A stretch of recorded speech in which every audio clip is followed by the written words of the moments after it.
อโทษด้วยนะที่ยังขาดเธอไม่ไหวยังไม่รู้จะอยู่ยังไงไม่มีเธอขอโทษที่ทำให้เธอต้องอายยังใช้แต่ของเก่าๆที่เธอเคยให้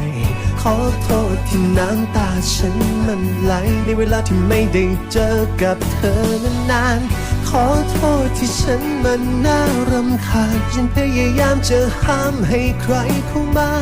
ขอโทษทั้งน้ำตาบอกฉันสิว่าฉันรักเธอมากเกินไปบอกให้น้อยลงต้องทำเช่นไรขอโทษที่ฉันรักเธอบอกฉันสิว่าฉันรักเธอมากเกินไป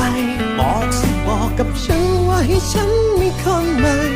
ขอโทษเธอจริงๆที่ฉันรักเพียงแต่เธอ